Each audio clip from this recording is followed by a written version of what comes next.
This is not your mother's middle age. No longer is waking up each day, living the wash, rinse, and repeat cycle acceptable. We have the life lessons, the relationships, the wins, and the losses with which to navigate to our highest self without hesitation and without fear leading the way. We have been there and done that, and so we have so much to offer the world and each other. So join me on this journey speaking to ordinary women doing extraordinary things for new insights, new ideas, new medical breakthroughs, and new life lessons. You will be inspired to find your best life here and now.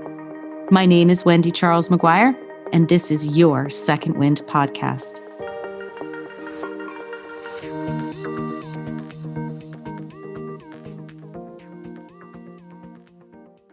Today, Second Wind, we have Nicole Simmons with us. And I met Nicole through a women's group. She came and spoke at it 4 or 5 years ago. Mm-hmm. And I was so impressed with her. I was impressed with her speaking skills and what she was doing with organizations and clients and bringing out the potential in them and helping them untap their strength. And I thought that was really neat. And then, go your own way. A few years later, I decided I want to do this podcast, and we all know about that. And I went to a friend of mine, Yusuf Messiah, because I was like, hey, you're in like film and TV and stuff. And I want to do this podcast. I have no idea what to do. And he said, oh, my friend Nicole Simmons, she has a podcast. You should talk to her. I was like, oh, I know her. So, I didn't know you, but I knew of you. Right. So I emailed you and you got right back to me and you kind of set me up and hooked me up and got me on my way. So I owe you gratitude for now over a year of podcasting. Fantastic. However, Nicole then came back and spoke again at our business women's group in these leather pants. And she looked amazing. And she was telling us that she was training for a bodybuilding competition. And here she was, 46 years old, and she was going to go get up on stage in a bikini. And I'm thinking, how do you do that? Yeah. And have a business and out on your own? How do you do this? So I said, Nicole, you have to be on my podcast. I want to find out your story. Yeah. And she's got a really good story. So there is so much here. So Nicole, yes. Welcome to Second Wind, the podcast. I'm so happy to have you. Yes. Thank you, Wendy, for the invitation. And thank you for your audience, the Second Wind audience, for just leaning in and really tuning into what we have to talk about today, because I think it's for the common woman. I'm like we talked earlier, right? I'm nobody super special, right? I think we all have unique talents and we're all valuable, but I think that sometimes we can look at women that are doing certain things and they feel so far away from us, like that's not me, that can't be me. And I feel like I'm not that type of woman. I'm the type of woman that's touchable and really like I'm just like you, but right. I just have decided, like many of you that are listening, many of your audience members listening have decided that, that there's more, and it doesn't matter what age you are, like once you hit 40, like once I hit 40, it was like life changed. Right. And then I was like, oh my gosh, I'm 40. This is a trip, and then you go on and then you start. I don't know if every woman goes through this, but I can imagine that many do. Some that I've talked to, that when you hit 40, you get into this, there's this, it's like the heavens open and you realize that you don't really care too much about what people think about you, right? In terms of trying to please people and be a certain way. And you also realize, because you've had some life experience behind you at this point, that why not just go for it? Because what do you really have to lose? What do you have to lose? Yes, exactly. Ordinary women doing extraordinary things and listening to the nudges, which is a great segue Yes. Because you got tapped on the shoulder by God, you said. Yes, I And did. God said, Nicole, don't go that way. Go this way. Can you? Right. And that was like the pivotal moment that brought you to all of the things that you're doing now. Can you Sure. share that with us? I can. So back several years ago, I was probably, I don't even remember how old I was. I might have been in my 30s at that point. But I really was searching for kind of the next step in my life. I studied social work when I was in college. I knew that I really was called to help people. And the school that I was at the time, that was really the only major that resonated with me. And so I enrolled into that program. I actually started off as a physical therapy major because, Oh, wow. I've been athletic and stuff. So I thought my helping was going to be in that vein, but soon come to discover that it was social work. And so from there, Wendy, I delved in, and I really just went to discovering and understanding, oh, wait, this is not just something that I like to do. This is actually a gift, a calling, like a strength of mine to be able to help look at people and see their potential and help them to unlock that. And so as I got into the field and started working and all of that, I came at a crossroads again and said, wait a minute, there's more in me. Like, I'm working every day, I'm helping people, I feel kind of fulfilled, but then I felt this nudging like there's more. And so without giving you all the history, kind of fast forward through my career in the field, I was like, what can I do to kind of help people on a more global scale, if you will? Like, I felt like my reach was more than just the local work that I was doing. And I was born and raised in Massachusetts. And as an adult, I felt kind of a calling to move south. And yeah, that's weird, right? Yeah, which was completely off the wall because my entire family was there. It was, right. My parents actually are from Georgia, where I live now, but they moved to Massachusetts when they were teenagers. Like, they were like, what are you talking about? You're moving to Georgia. Like, what is that? And at the time that I really felt that strong calling to move to Georgia, I was up for a huge promotion on my job. And my supervisor looked at me like, are you crazy? You're about to walk away from this promotion? And I was like, yeah. I really feel like I'm supposed to be moving and I'm supposed to, move to Georgia. So I got all my affairs in order and everything. And within a period of several months, I packed up everything and I moved to Georgia. And right. And let me put some context around it, because some people are like, you just packed up and you just went. Well, I put money in savings. I paid off my car. Like, things were in order. So I didn't just, You just planned. There was some planning. Yes, you got the nudge, but then you put the action before you took the action. Right. You put things in place. Exactly. Okay. Right. Because sometimes I hear stories like that, and I'm like, oh wow, and it gives people maybe the wrong perception about what it means to step out on faith. Right. Exactly. I was stepping out on faith with a plan. Right. I had put money in savings. I paid off my car. I paid off all my bills, so I didn't have that overhead, so I could move to Georgia. I didn't even have to work for several months because I had saved up enough money to be able to at least just woosah for a little bit, and then figure out, why am I here? So you didn't go to Georgia with a job in mind? I didn't have a job. Okay.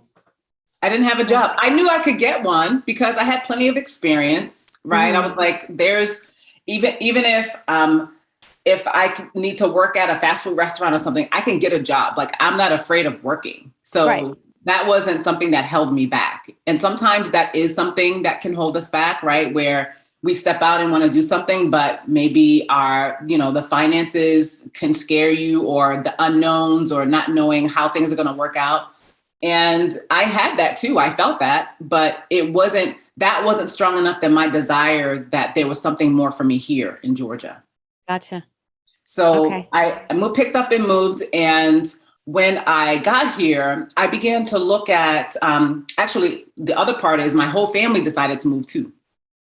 At the same time?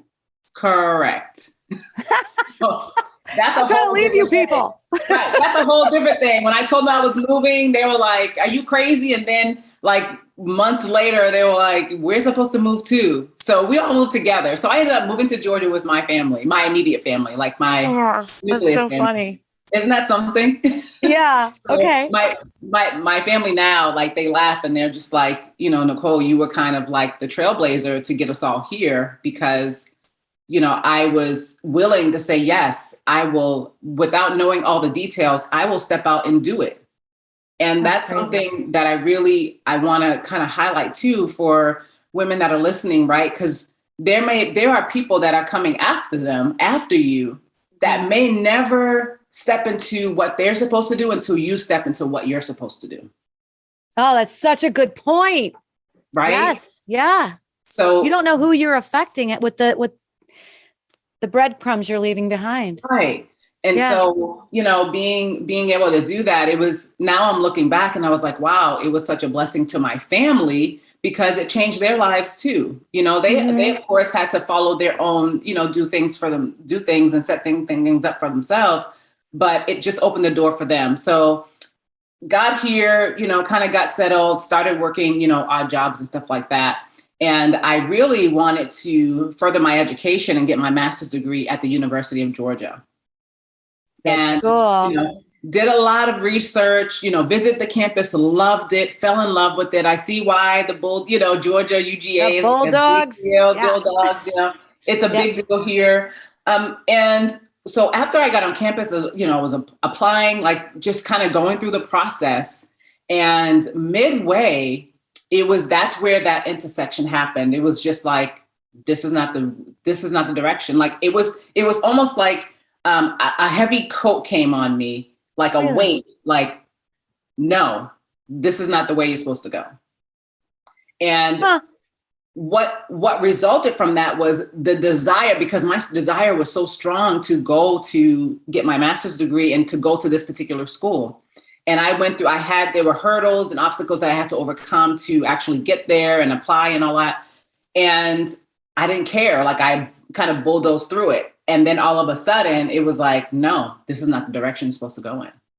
Oh my gosh. So you jumped through some hoops to make the thought was UGA. I'm going to UGA. Here I go. Okay. This isn't easy to get in. I'm going to do this. I'm going to do this. And then you were like, oh, wait a second. I shouldn't do that. Right. It's not. And what happened too was the desire to pursue it, the drive, the motivation, like all of it left. It was just like, I don't even want to do that. Like, why am I doing what? It's almost like I woke up like, why am I doing this? And I was like, okay, this is crazy. Mm-hmm. So what am I supposed to do now? And I was, how I call them the middle of the night incidences, where in the middle of the night, because it's so quiet, right? Sometimes you can hear the best in the middle of the night and early in the morning. Okay. Because everything is so quiet. And I found myself, I was scrolling, I was up late, I couldn't sleep. And I was scrolling on Facebook and I came across an advertisement for leadership training. And I was like, leadership training, but I was curious. I was always interested in leadership training. Like, I felt like, I feel like I'm, I've developed myself as a leader. Like I love seeing people, bring out their potential and really help them to be strong leaders. And I was like, I think this is the direction I'm supposed to go in, because the excitement came back, the motivation. It was like, as soon as I read, I was like, yes. So I went down that rabbit hole. Right. Okay. And that was it. The hurdles, none. And it was quite the investment financially for me at one time. Like I had never to invest in a certification program. I had never paid that much money at once. Like my college education, it was over 4 years. Right. But at one time, I had never done that out of pocket, not getting a loan or anything like that. Mm-hmm. And so the money was there. Like I looked at my account, I was like, oh, I have that. Wrote a check. Just like that. Just like that. It was like, as soon as I said yes, contacted the program, talked to the one of the program advisors. They were like, you're like the perfect fit for our program. I was like, I know. Like, this is where I'm supposed to be. I'm supposed to be here. Just take my money. Enroll me. I'm here. I'm here. It was like probably within weeks where I saw it online in the middle of the night on Facebook, the advertisement. I contacted the program advisor, had the conversation, had a couple of conversations, wrote the check, and then I found myself headed to Orlando, Florida to go to the certification conference. There have been many people, Nicole, we were standing in a grocery line. They were scrolling on Facebook or their email, and little ads popped up, something in a magazine while they're checking out. And then it was like an ad, a thing. And I keep asking the question, was it there and you were going to see it anyway? Or were you drawn to see it right then? Yeah. Like, it's that chicken or the egg, yeah. How did that work? That's, and so many women on Second Wind have had that same exact thing. Like, didn't know they wanted to be a medium, or didn't know about astrology, or didn't know this and didn't know that. And then suddenly an ad, and they just reacted to it. Yeah. And it sounds like you did the same thing. You just reacted. Yeah. Well, it turned something up in you. Yes. Cause it was already there, right? It was just, it had been awakened. It had been awakened, and I started paying attention to that. And I believe in divine timing, right? I believe that nothing just happens, well, it was just a coincidence. No, that was supposed to happen at that time, at that intersection. For me, I believe that it was divine timing for me. And I was at the point where I was open, I was willing to see the next step. Sometimes I think we don't see the next step because we're really not willing to see it. Or do you think it's because it's not something we considered? We have an idea of what our life should look like and the direction we take versus what really are the steps we need to take that we just don't know about.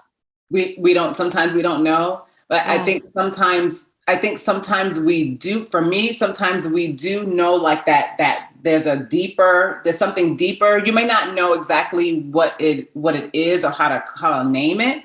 Mm-hmm. But for me, it was because I had said, there's something more.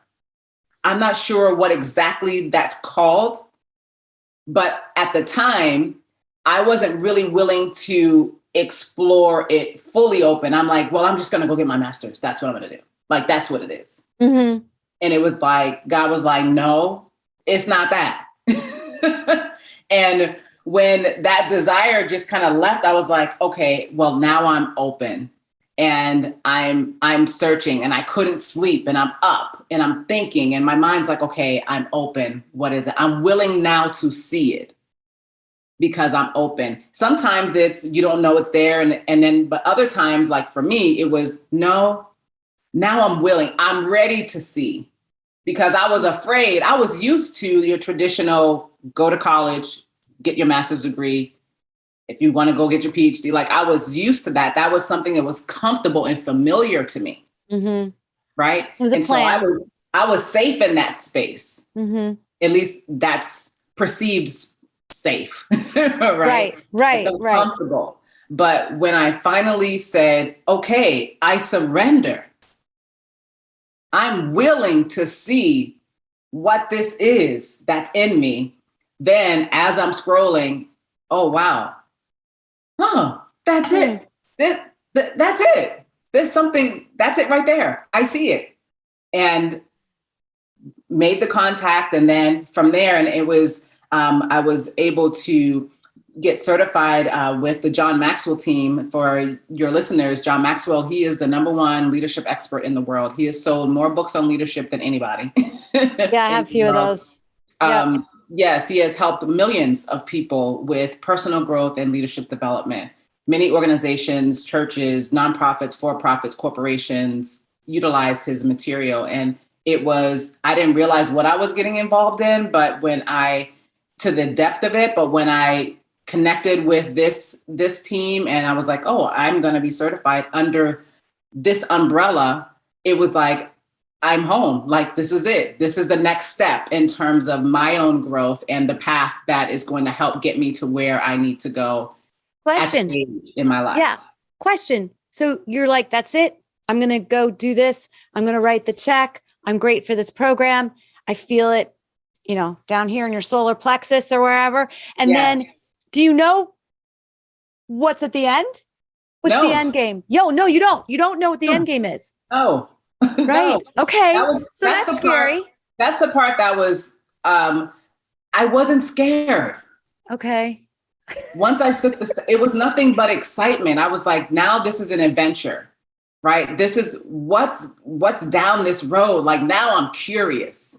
Okay. Now I want to see, like, how is this all going to unfold? Okay. And it wasn't, Wendy, it wasn't something that was completely off of who I already, what I've already, the vein that I had already been in anyway. I was like, oh, I'm helping people, but now it's becoming more refined. I'm getting some tools to be able to do that.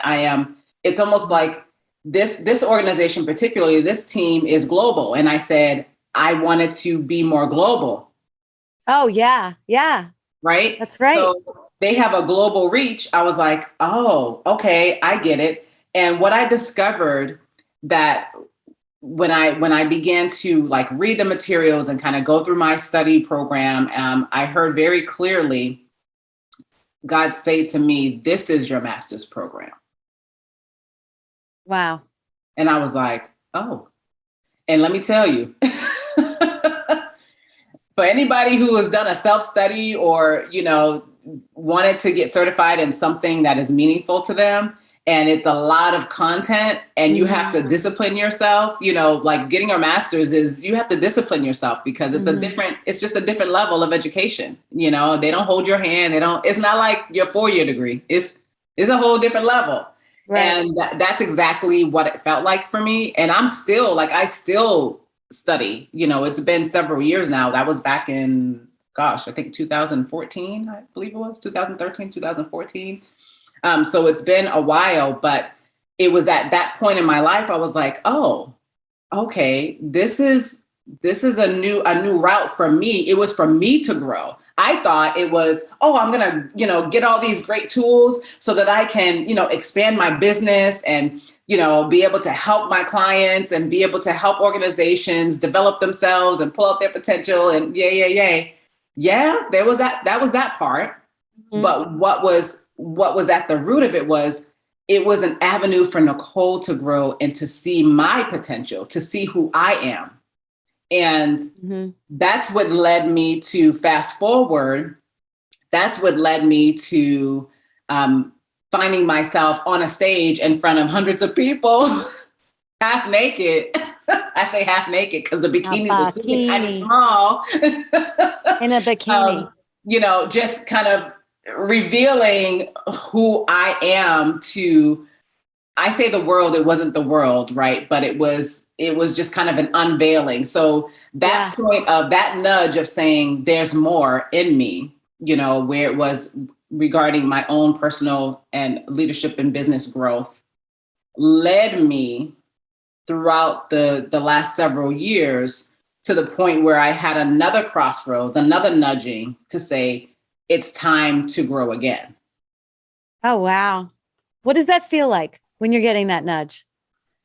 For people who maybe get, I think we all get them. I truly believe we all get them. Mm-hmm. But if you're not familiar or able to look at it or feel it, what is it? What did yours? I know it's different for everybody, but what did yours feel like? For me, it's more of a couple of things, and let me preface this too. For me, I have been accustomed. That's the best word I could say. Okay. To hearing and understanding the nudges since I was very young, like 10, 11 years old.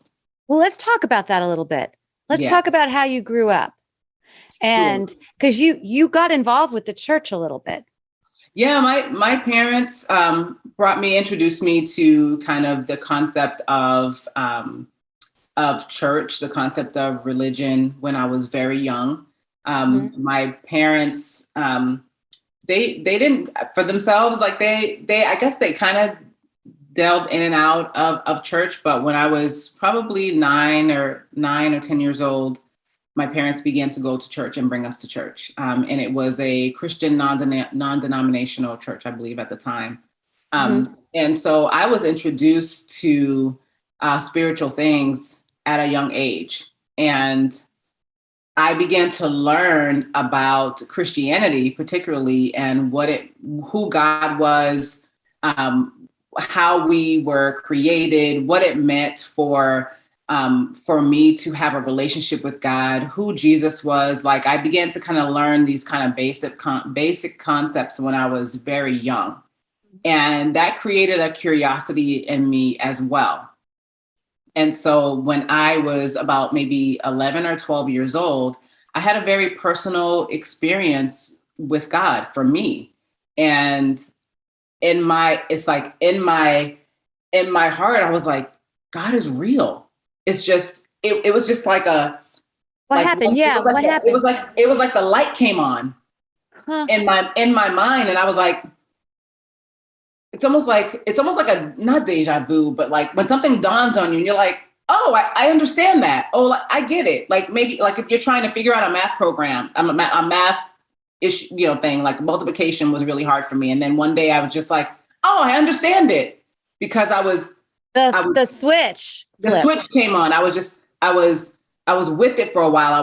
I was seeking to understand. And at that young age, I was seeking to understand, who is God? Like, what does that mean for me as a young girl? And the switch came on, and I was like, oh my gosh, God is real.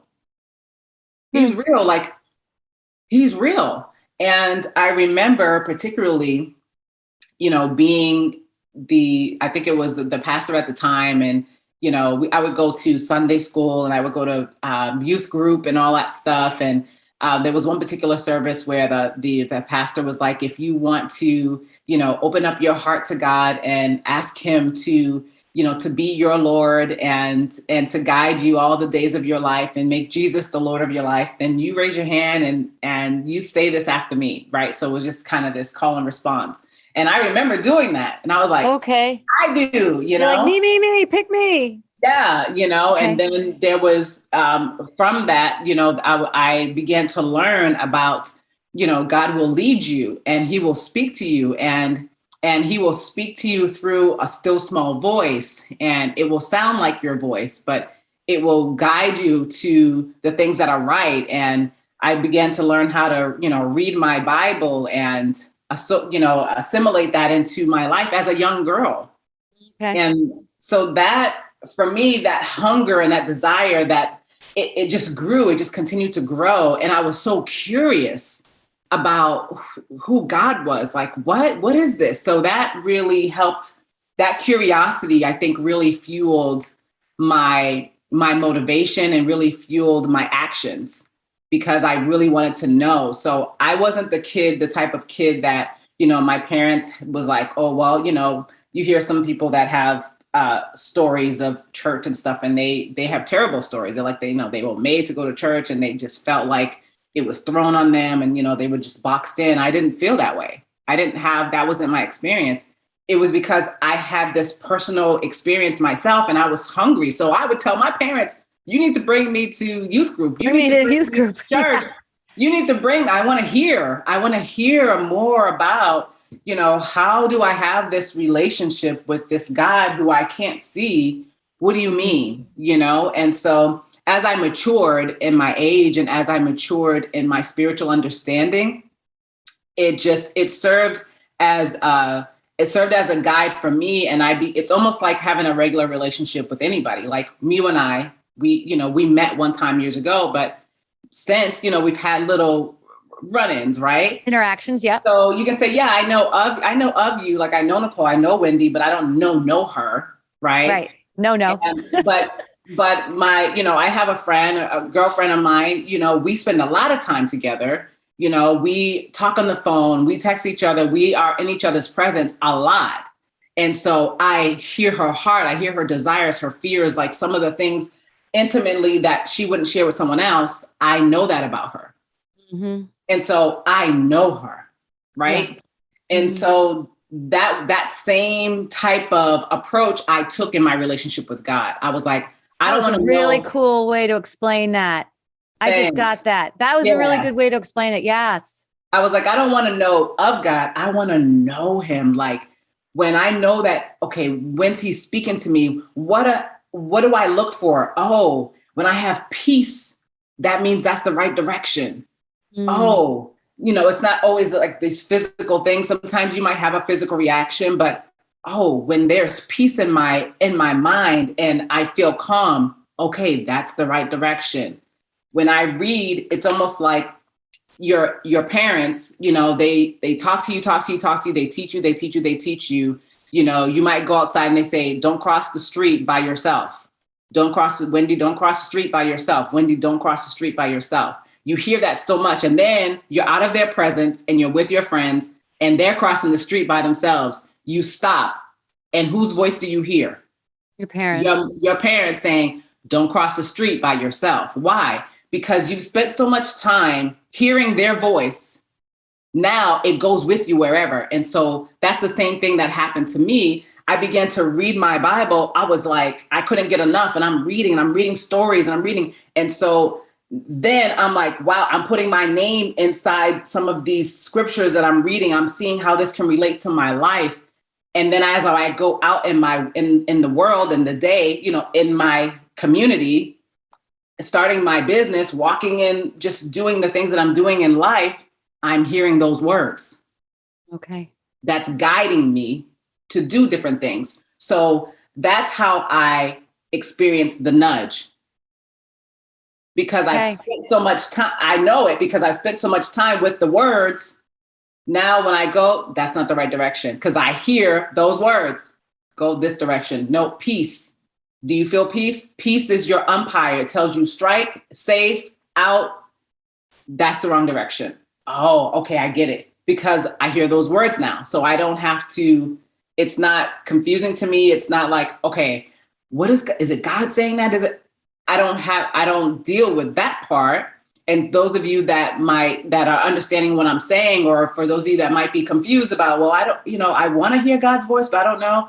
You have to spend enough time with those person's words.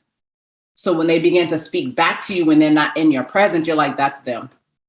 Like, I know my husband's voice. No one can disguise my husband's voice on the phone to me. I know his voice because I hear it all the time because I spend time listening to him because he talks to me all the time. So that's how I understand that. That's how the nudge comes to me. It's in words. Okay. And then a lot of times I might have an emotional reaction to those words or a physical reaction to those words, but it's the words like, Nicole, that's the right direction. Nicole, do this or say that or don't say that. Well, super interesting. Yeah. You're supposed to go to, I'm going to UGA. That's not the right direction. Wrong. It was very clear. The words, no. And I say nudge as in, it's a nudge can be, for me, it's, hey, no, it's that way. And I'm like, okay, I get it. And so that's how growing up, having that foundation, it has served me so well because it has truly provided me with guidance. And I've made some stupid mistakes and I've had some really difficult situations that I've had to overcome. And I've gotten into relationships that were not good for me. In the long run, it would have been good for me. But I can say in all of those instances, it was the same thing. That's not the right direction. Oh, you got told. Okay. That person, no, don't do that. Okay. Even to the point, I wasn't planning on saying this, but we're, however you cut this. Yeah, I don't cut it, man. Right? We go. It was, to the point where you might have, and I really, ladies, I really want you to hear this, right? Because sometimes we get so far down the road into situations, whether it's relationship, business, or whatever that is that we're doing, and we're grinding, we're going, we think that we can't get out. Can't turn around. Can't get out. You're right. Why? I can't now. I'm too far in, right? I'm 10 miles from the beach. I'm not going to turn around because I'm not supposed to go to the beach today, but I've driven for 5 hours. I'm not going to turn around. I'm almost there. But it was like, Right. no, this is not it. And that happened to me when I was 18 years old, Wendy. I was engaged to a young man. I was in love. When I said I was just head over heels in love with this guy. And my family, they were, some people liked them. Some people were like, I don't know. But I felt like I was supposed to marry him. Like I was going to start my life with him. And I ordered them. I was getting my dress made. I ordered the materials to my dress. I sent out the invitations. I booked the venue. Like everything was set. It was like maybe 2 months before the wedding where I looked at him one day and I was like, I can't marry you. Just like that? Oh my gosh. Yes. Did you have a reason? Yes. What was the reason? The reason was I got that nudge again. You got the nudge. It wasn't like he did something or you did something. Not terrible. It wasn't like, he cheated on me or anything. It was nothing like that. It was our communication wasn't flowing the way it needed to be. Like just the way that I was behaving in the relationship, it wasn't the best for me. Okay. And in the long run, I think God was looking out for my future, not necessarily my present. Right. Because I mean, he was a couple of years older than me. So we were young, you're young, you fight over stupid stuff. We argued over stupid stuff, but I had started getting migraine headaches because we were arguing over dumb things all the time, and I was working probably 2 jobs, 3 jobs at one point because I really wanted to buy a house and I was grinding like I'm getting married. When I lock in on something, I'm doing it. Well, you're a go-getter. You said that ever since you were a kid. You're the oldest and you were always the go-getter. Always the go-getter. So my whole point in that is it was like 2 months before the wedding. And I looked at him and I was like, I can't. And it was that nudge the night before where I was really kind of praying like I just felt like something wasn't right, but I didn't know what it was. And I was like, something's not right. And I remember just kind of sitting there and it was like God saying to me, Nicole, you don't have to do this. You can choose to do it. You don't have to do this. And I just felt like something wasn't right. It just wasn't settled with me. I didn't have that peace. Okay. I didn't. Yes. I didn't have that peace. I have a question for you because then you then, fast forward, you never thought you'd be an entrepreneur. No. You always thought you'd work for other companies.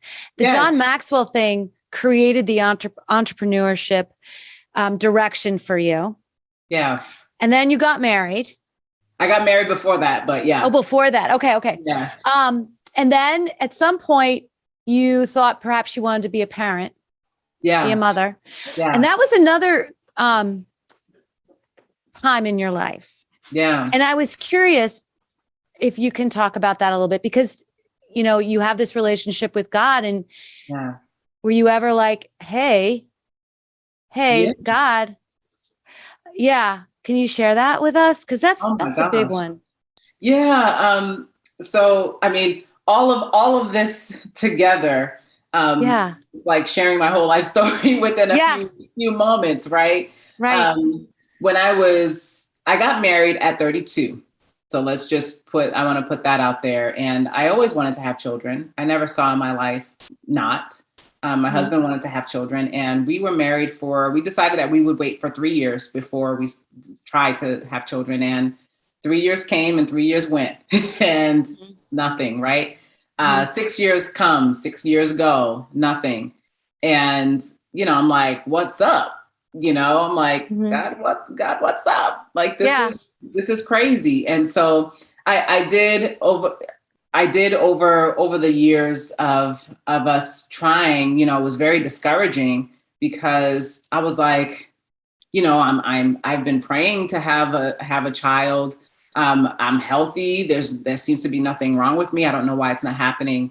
And I was very resistant to going to a fertility specialist, because I just couldn't bring myself to admit that there'd possibly be something that could be blocking. I was like, no, that can't be it. Like, are you, right. No. I was in denial, But long story short, I did have some issues with fibroids that blocked my fallopian tube. So my doctor was like, even if you tried to get pregnant, you wouldn't, because these, there were so many that were blocking. So I had that taken care of, had surgery, a couple of different procedures. One was a procedure, and then the second time it was a surgery. And so that was kind of traumatic, because all this time I'm like, I feel like I'm doing the right things and all of this, and it's not happening for me. And then I'm seeing everybody around me have children that don't want them. Yeah. Okay. Right. So that was hard. It was very hard. And then about 6 years, let's see, that was probably about 7 years, 8 years. I think maybe the 8th or 9th year, I did get pregnant, and it was the joy. Like I was in disbelief. I was like, oh my gosh, is that a positive? It really is. Right. And I went to the doctor, and she's like, yeah, you're pregnant. And I was like, oh my gosh. I mean, we were super happy. Like, and for women that are listening to this, know that when you've been wanting to, have a baby and conceive, and then it doesn't, and then it does happen, the joy, it's unexplainable, just to hear you're pregnant, and I think I was about 12 weeks, maybe 11 or 12 weeks at that point. And shortly after that, to go back to the doctor and say, you're miscarrying. What? Wait a minute. What'd you say? Yeah. I was in disbelief again. Like, it was within, I'm pregnant, and then like a month later, you're not. Oh. And it was devastating. Like anybody, every woman that I've ever talked to about, miscarrying or losing a baby or whatever stage you're in, it's devastating, and it impacts every woman differently. And for me, I didn't believe it when the doctor told me. I was like, what? I was like, no, like, you need to go back and check that again. That's not right. Yeah. Like, I told her, check it again. She was like, looked at me like, no, this is really happening. Like, and she showed me, saw the ultrasound and all that. And one thing she did ask me, I will never forget this. This might be helpful to someone, is she was like, well, how do you feel? And then this is in the moment. Like, I just found out. The doctor's asking you this? Yeah. She was like, how do you feel? I've never had, and I've had a bunch of miscarriages. A doctor's never asked me how I felt, ever. That's sad. Interesting. Yeah. That's sad to me. Yeah. So it's interesting to me that a doctor actually asked you that. That gives me hope. Yeah. So what did you say? I'm sitting there. She's looking at me. My husband's staring at me. Like, this is in the moment. Like, I just found out. Mm-hmm. And I just sat there. I took a deep breath, and I looked at her, and I said, I feel hopeful. Oh, yikes. And I was like, wow. And we left the office, sat in the car. I began to cry. I didn't cry in front of her, but I just began to cry, like, because I think the reality had set in, like, really? And I told my husband, I said, I'm still hopeful. Like, I'm hopeful. I don't know, and I, again, heard the nudge, heard the voice, and God said to me, don't terminate your dream. Like, do not terminate it. And I was like, okay. And I needed those words, because the years following were very tumultuous. I didn't know how challenging it is to go through something like that. It's not in the moment, it's the after effect. Mm. It's the years after that you don't get pregnant again. It's the years after, where people making insensitive comments. It's the years after of the questioning, am I a mom? I'm not a mom. Well, I was, but I'm not, but you can't see, but my baby, so it's all those questions that you ask, and then the shame. Then I started dealing with the shame of, Nicole, you have everything else, but you couldn't produce a child. Like, what's wrong with you? Oh, no. Right? It's this, and not that people were saying this to me. So y'all don't get mad at folks. They weren't saying this to me. It was my own kind of internal criticism, listening to, those negative voices say, well, you're not good enough, and you're broken, and there's something wrong with you, and all these things. And it was challenging every Christmas, every, Mother's Day, because I was due on Mother's Day. So, God.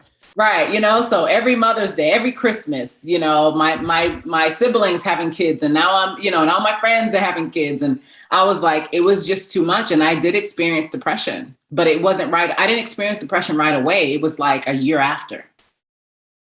So did you, gosh, I probably would have been,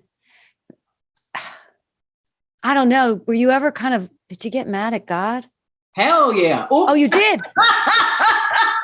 Oh, we was going at it. It was a Royal Rumble. Because I've had some guests on where things would go really wrong, and they'd be, all right, God, you and I put your boxing gloves on. Here we go. I was pissed, Wendy. I was mad. I was heartbroken. Yeah. I was not be. Right. Yeah. I was disappointed. I was like, God, but I'm your daughter though. But why? And he was like, Nicole, I love you. I didn't cause this to happen. It was, something within my body that rejected, this pregnancy. I get it. I understand that. But I was just like, but you could have did something. Yeah. Like, why do we have to experience this, And then, so it was a while, like, even to this day, I still sometimes have these questions, and we kind of go back and forth, because it's been now probably about 6 years ago. And, we still sometimes spar a little bit, but what I've learned in all of that, Wendy, is that it's okay. Like, that was another crossroads for me, because it allowed me to be broken and be okay being broken. Ooh, that's huge. You understand what I'm saying? I do understand. I was the go-getter. I was the strong one. I was the one that everybody came to. I was the one like, nope, I'm going forward. And I found myself at a stage in my life where I was broken. And because it caused me to question my womanness, it caused me to question the essence of me. I was like, we're women, we're producers, we're life givers. Like, and that's something I was like, wait a minute, then who am I? And for me, I went down that road. And again, it wasn't in the moment. It was like a year later, it just hit me.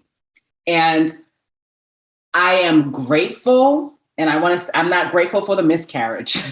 I don't wish that on anybody. And I don't want to go through that again. I am grateful for what I learned about myself and what I learned about God. What I learned about people and compassion and empathy and pain, because I learned that it's okay. Actually, it's pain and brokenness is necessary for change and growth. Like, you're going to visit that at some point in your life. And then at those moments, that's actually where I really met God. Looks like muscles, right? You as a bodybuilder now. Yeah. You have to rip your muscles. Yeah. In order for the new growth. And I said, I got to the point, over the years, I've gotten to the point when I've talked with other women about this. I actually did an episode about this in my podcast called The Unsung Woman, The Unsung Mother, because there are many women that have experienced heartbreak in this way. In their hearts, they're mothers. Yeah. You just can't see their children. You're so right. We grieve them, we miss them, wherever they are. Some people, I believe that children go to heaven, their spirit is in heaven. I was like, absolutely. So, I was like, sometimes I've found myself talking to my child, because we believe that it was a girl. So we had already named her, Wow. And so, I went through these, these phases, and I think that every woman that I've talked to that has experienced this and maybe hasn't conceived again and had another child, some of them have and some of them haven't, but the permission to be able to just talk about it and be like, no, it's okay. I remember real quick, I had a friend of mine who had experienced several miscarriages, and she was heartbroken. It just breaks you in a different way that you can't explain, right? And so we began to talk about our stories, and we met up. I said, well, why don't we do this? I was like, Mother's Day is usually uncomfortable for me.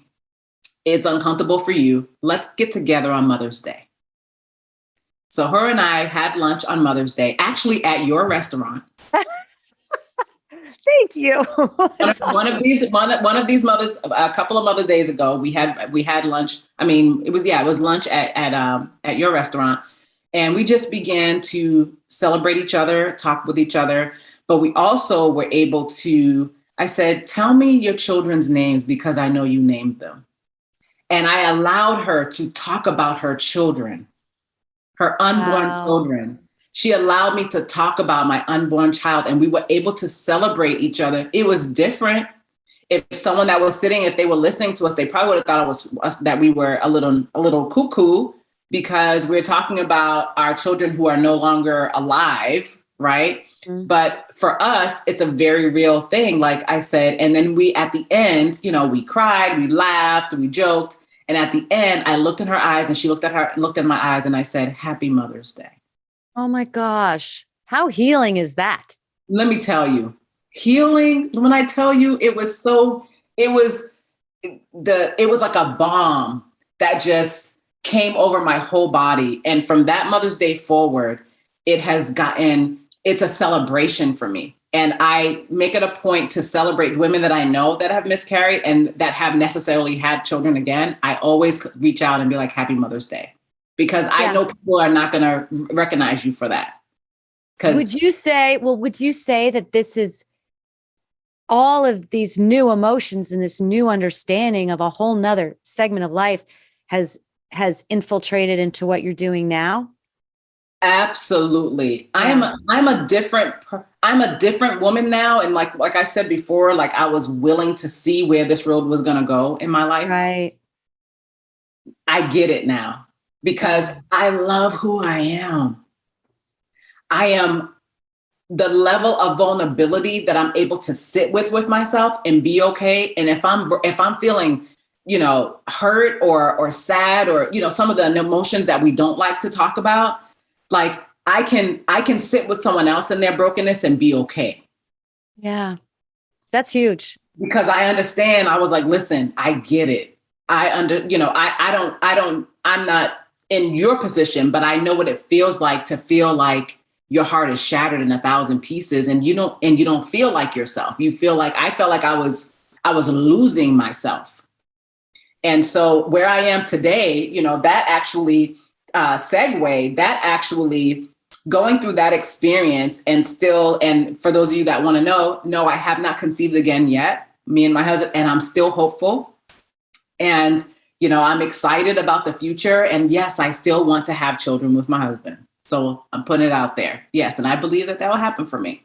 Now, what has happened as a result is I decided, and it was kind of like, oh, this was a seed that had matured over time to compete in a bodybuilding competition when I was 46 years old. I just turned 47. So not too long ago. I just turned 47 in December of 2021. So we're in 22 now, right? Okay.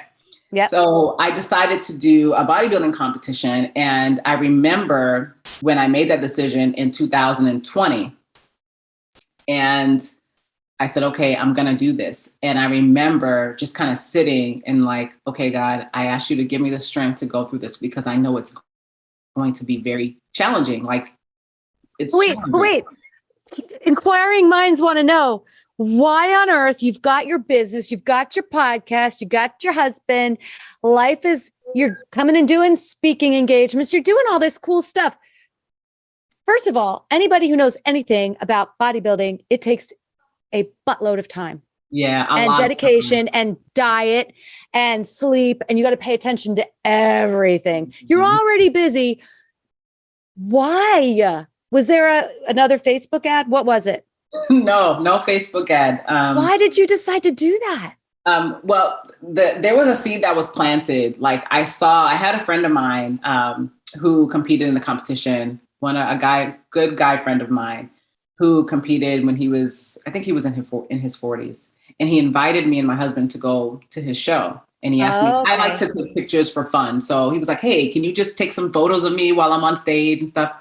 And I sat in the back of that auditorium and I'm looking at these guys and they looked amazing. But then I saw the women and my mouth dropped like, oh my gosh, they look amazing.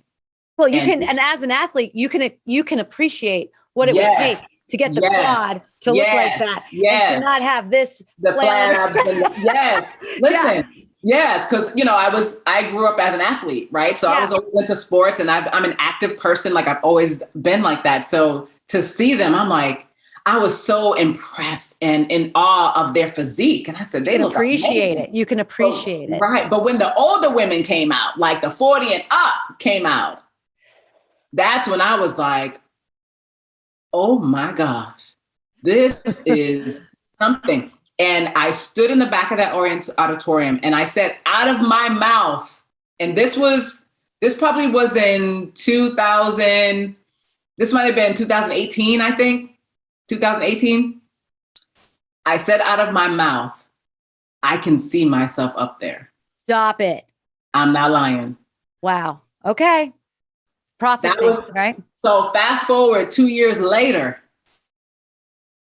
here I am in November, right before 2021 was going to come. I was like, there's something more. Another, there's something more.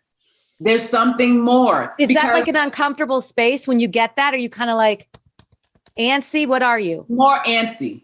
Yeah. I'm more like there's something more. And I think this goes along with kind of my life's purpose, right? Is in helping people maximize their own potential. I have to do the same for myself.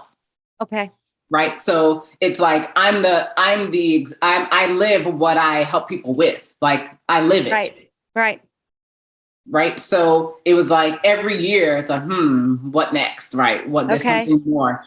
And then literally like the thought came to me, why don't you do a competition? Now I thought it was just a random thought, but it was like, why don't I go to the gym and see if I can lift a barbell or a dumbbell or something? Right. No. Well, I was already exercising. So you were already okay. Yeah, I was already working out. So that wasn't a thing. Right. Okay. But it wasn't just a random thought. It was the image of what I saw and what I had said to myself came back to me.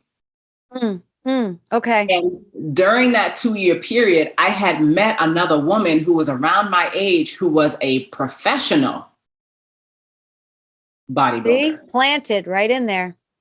Who took a liking to me and began to talk to me every time I saw her at the gym. And she's like, you should compete. Nicole. Well. Nicole. You see? So it was like these little seeds along the way. Uh-huh. And then here I find myself, there's something more. And then, oh my goodness, you should do a competition. I think I'm going to do a competition. So it wasn't just, oh yeah, I just had this thought. No, there were seeds that were planted along the way because this was the direction that I was going to be going in.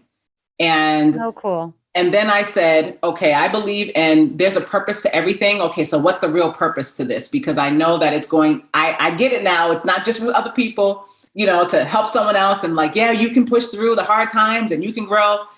All right, what is it about me? What area, what do I need to grow in now? Because there's a purpose for this. And here it is. Give it to us. Okay. There was a mental block that I had experienced for years, even since I started my businesses. I had a mental block where I would only go so far in business. I would only go so far. I wouldn't push the envelope too much because I was afraid of my own potential. And I had some mental blocks that I didn't know that were there. And what I heard very clearly, like I know that God said this to me because I heard it very clearly, very in that moment where I was like, I'm going to do this competition. So this competition is going to help you push through these mental blocks and you will never have to return to them again. Wow. Did you know you had these mental blocks? Did you know you weren't reaching? Yes, I was experiencing them. Yes. But I didn't know how to push through. Okay. I was like, okay, I had gotten some coaching. I was like, maybe I need to go see a counselor. Like I'm talking to my husband, like what, I just can't seem to push through. Like I would I've had some success. I've made some money. Yeah. I've done some things. I've traveled, but I just couldn't, there was something in me that where I couldn't, there was a part of me that was still kind of hiding. Mm-hmm. It was a block. The And he's feeling like, was there. the feeling, it was a ceiling. Yeah. Yeah. It was a lid. Yeah. There was a lid and it was real thick. And I was like, why can't I get through it? And so through a series of training exercises, going through this program that I enrolled myself in, I was able to break through every mental barrier because physical, and now I believe, and no one can tell me different. You can argue with me, y'all, all you want.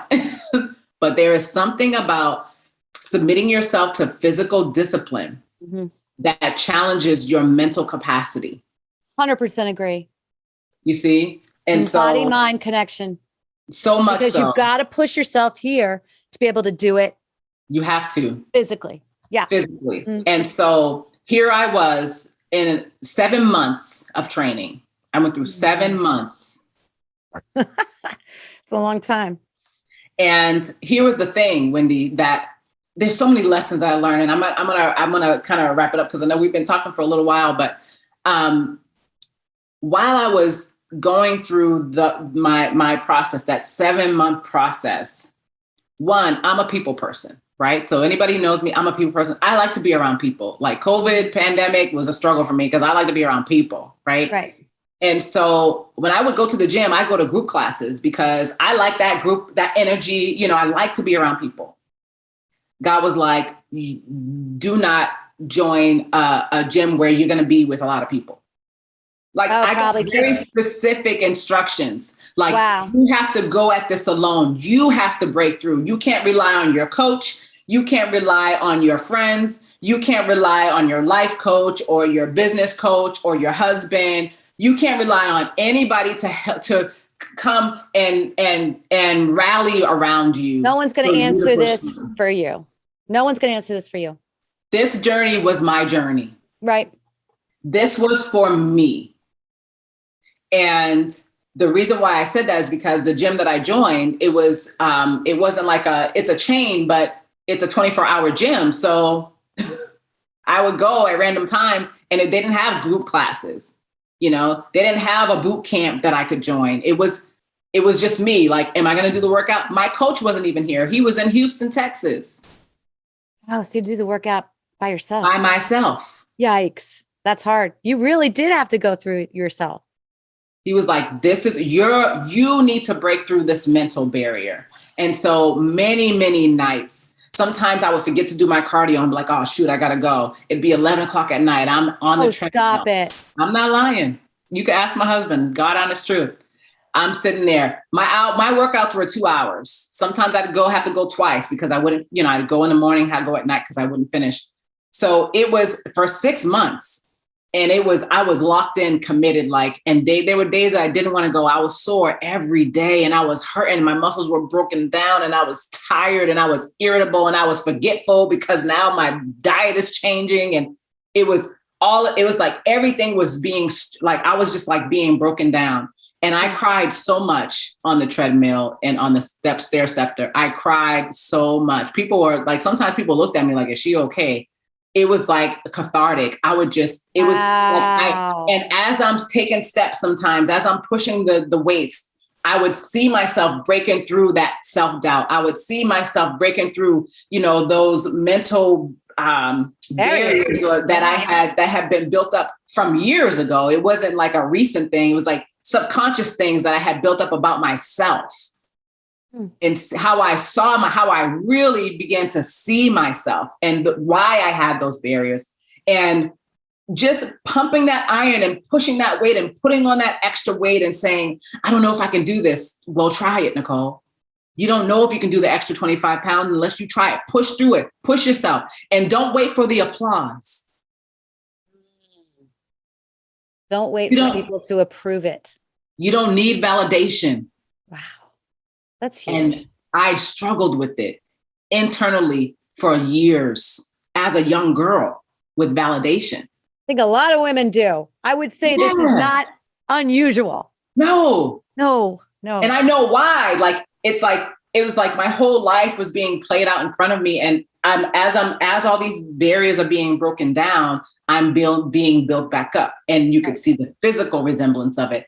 mental. I mean, it was like when I stood on that stage after the 7 months, Wendy, and this is why I'm so proud of myself, is because I wasn't, it's a competition. So, people get first, second, third, fourth, fifth place, right? There's placements.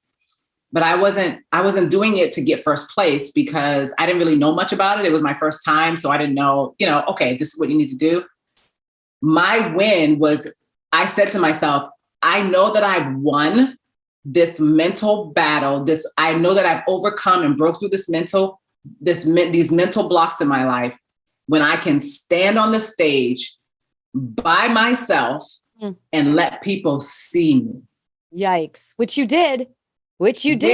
Liz, honey. Yes, I did.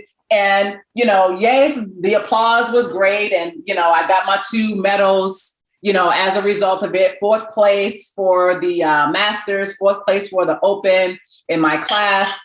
It was great to get a placement and people to acknowledge that. But what was most important was I didn't need any validation from anybody.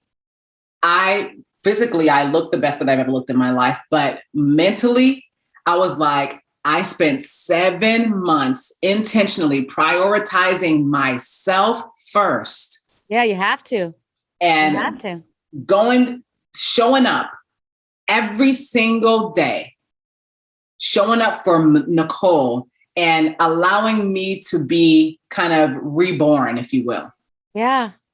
How has that transitioned now? Because we're only a year out from that, right? Not even a year. Yeah. How has that transitioned into what you're doing for your business now and your podcast? Yeah. So, which has been awesome because after the remainder of the year, I was like, I got so many offers to do leadership training. It was crazy. I was like, I do a bodybuilding competition and I get leadership training offers. This is crazy.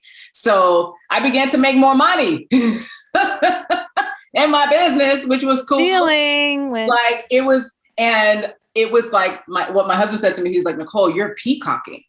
And I was like, what? He was like, you're like a peacock. And that's exactly what began to happen, is like so much attraction came because I was like, I'm here. Like, no, I can help you. The level of confidence that I have now, no, I can help your team communicate better because listen, when I show up, it's going to be a great training and I'm going to get to the root of what's going on with you all because I can help you. Wow. You want to get better? I can help you. As before, I'd be like, I can help you with a question mark at the end, right? Wow. Okay. Not afraid to say, no, this is my price. And if that's not within your budget, well, let's see what we can do, but I'm not changing my price. That's huge.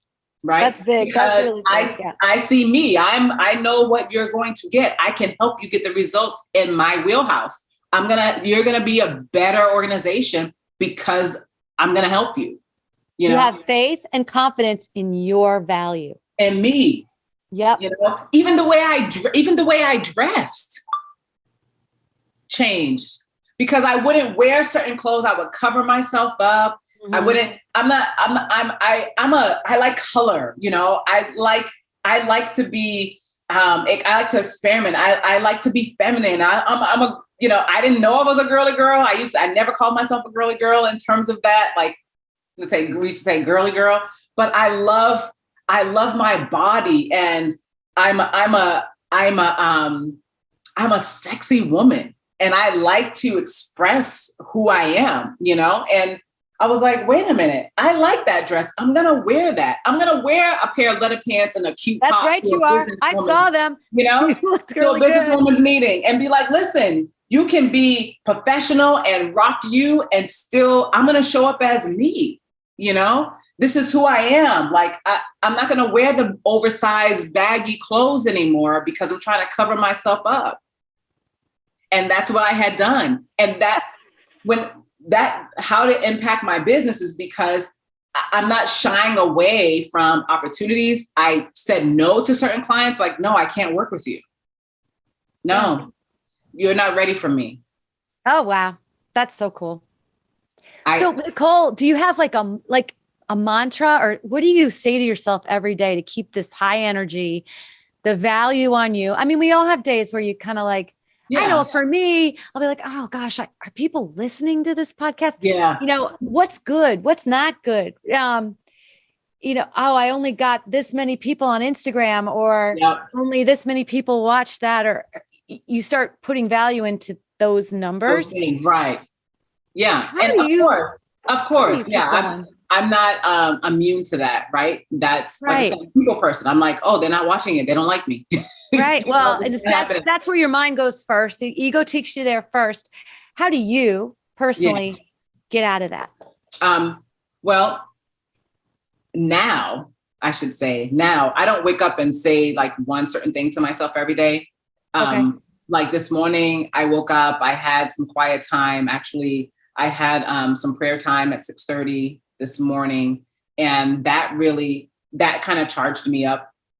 I don't say the same thing every single day, but there's one particular, I have a kind of a life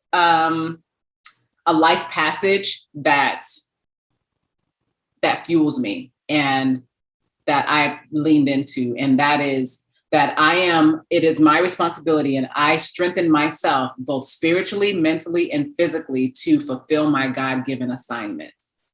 And that is something that I have said so much. You know, I don't necessarily say it like right when I wake up, but I say it throughout the day. It's a reminder for me whenever I'm doing something, why I'm doing it. No, I have to strengthen myself spiritually. I have to strengthen myself mentally. I have to strengthen myself physically because I have an assignment. So if I'm here for something, if I'm not showing up the best version of me, then you're not going to be benefiting from all of what I need to give. Right. So even this podcast, even this episode, right. I would have, before this kind of transformation process that I went through, I would have been nervous. I would have been writing all these notes down. I got to be prepared. Oh my goodness, what am I going to say? I don't know. I would have gone through all those mental gymnastics because I wasn't comfortable with me. That's interesting because when we did the pre-interview, we did it back in like June or beginning of July. And that was like before all this. Yeah. I sound different now, right? You do sound different. Yeah. You like took this by the horns. Whereas when I was taking all your notes in the pre-interview, you know, we kind of were stumbling around on things, and it's a great story. And it's just different. Yeah. You're different. Yeah. You've got this, like the peacock attraction thing going. Yeah. Yeah. You're like, ooh, I want to be with her.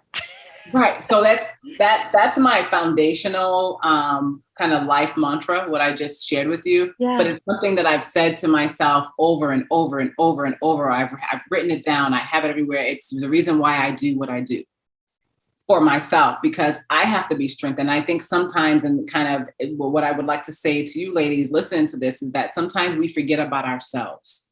Mm-hmm. And we get busy in our businesses. We get busy in our families. You know, if you're raising children, or even if you're not raising children, I know professional women that don't have children, right? But they're married, or they might be single, and you just get in the routine of life. You know, the hustle and the bustle of life, and you forget about yourself. And I was like, wait a minute, I'm the gift. I have to take care of this gift.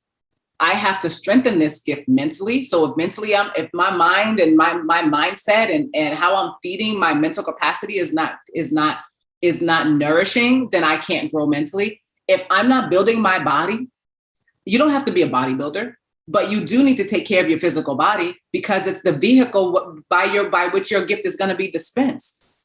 Oh, so, I like the way you said that. You see what I'm saying? Yeah. So if you don't, so many women ignore their bodies. Like, why are you? I'm not just saying exercising. I'm saying your body, your health, even the way you look.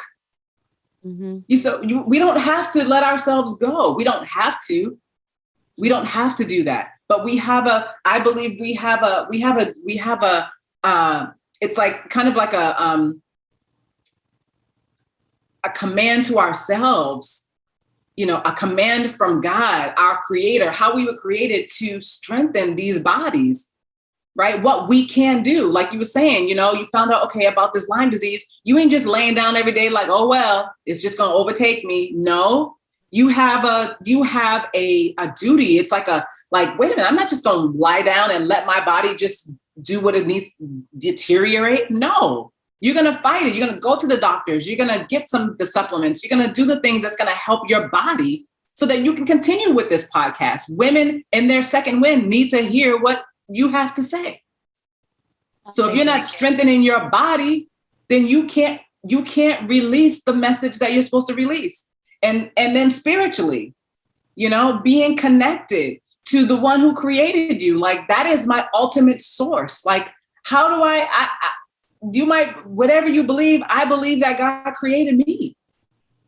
And so I need that spiritual connection. You have to have something that's higher than you, and so I have to strengthen myself that way. And there are things that I do to stay strengthened spiritually. So it's all of these areas that we have to strengthen ourselves so that we can fulfill our assignment. And then once my assignment is up, then I'm out of here.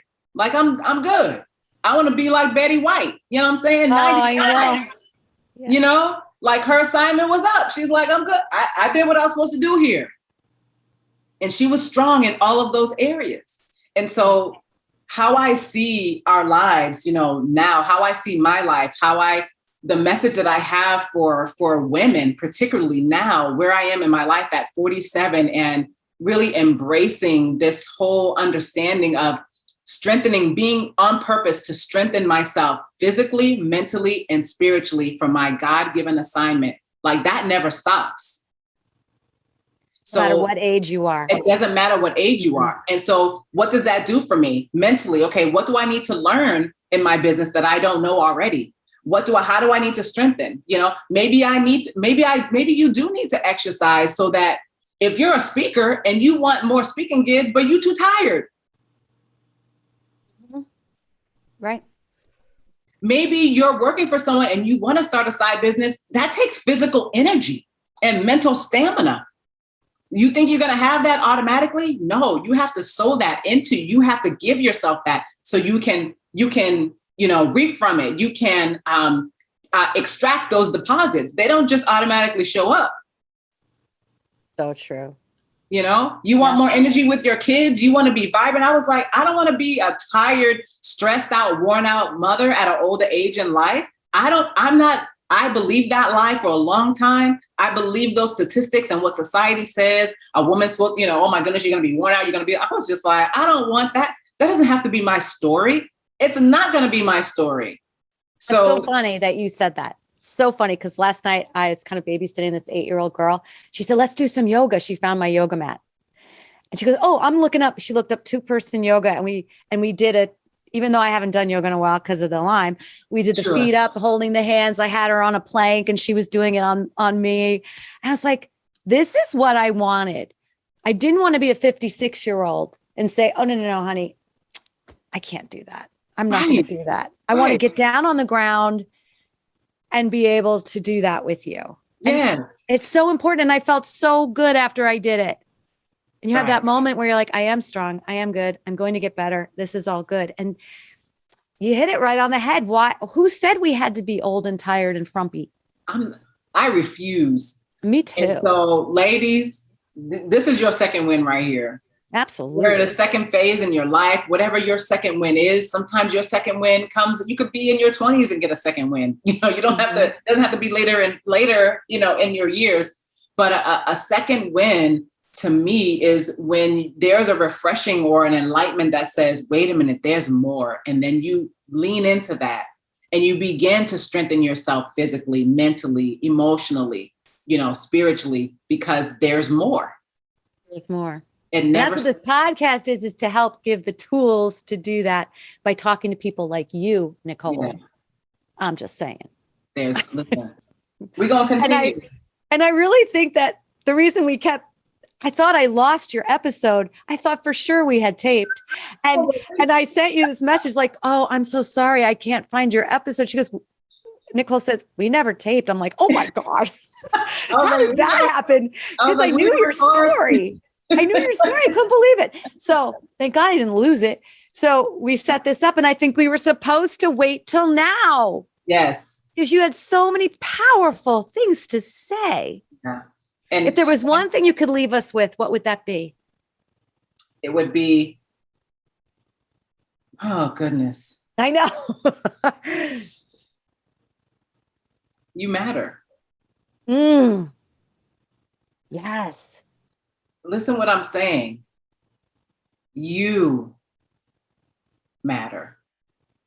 The you that, not the you that necessarily might have all the cute little clothes and the made up you that goes out in your public face. And then, you're just kind of like, yeah, everybody sees. But when you go home, you're kind of like, oh man, you're kind of struggling with some things. And you don't think that those things are important, or that things are going to change, or the things that you've desired, or the things that you struggle with, that it's ever going to change. And sometimes when you're in that place for such a long time, it can cause us to lose sight of us mattering, because it seems like everything else is more important because it's happening for everybody else except for me. The inside stuff that, like, I've been struggling with this for a long time. What I have to say is that you matters. And I know you might be struggling, and I know it will be, and I know it might be hard, and I know you may not see the light at the end of the tunnel, but I'm here to tell you that today, this is your encouragement, that there is light at the end of the tunnel, and don't be afraid to allow yourself to be broken and exposed so that you can grow. Preach. That's so good. That's so good. Nicole, thank you so much. What are all the ways people can find you? Sure. Well, on Instagram, you can certainly follow me at Nicole Simmons Leadership on Instagram. And worth a follow, because you've got really good reels, really good, you got good stuff on there. Yes. Yeah. And I'm continuing with my podcast as well, called Take Action with Nicole Simmons. And the Take Action, it actually has its own IG now. So the Take Action podcast show, you can also follow there. And I'd love to continue, just to continue to encourage you to be the best version of yourself. And that's by making yourself a priority and understanding that you matter. You really do. And thank you all for listening. Like, we talked a lot about a lot of different things. But I think it all kind of came together. We ended. So we started here with not feeling important, and we ended getting over not feeling important and that you matter. So it worked out really well. Yes. I like, where are we going with this? Oh, well, we'll just flow. We'll flow. It flowed great. Thank you so much, my friend. I really appreciate you. Oh. And until next time, breathe in your second wind.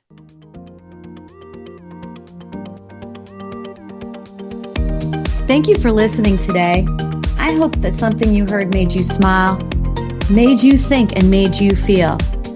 If these incredible stories empowered you, awakened you, or left you feeling inspired, make sure to share with a friend and write us a review on iTunes so we can continue to change lives through this content.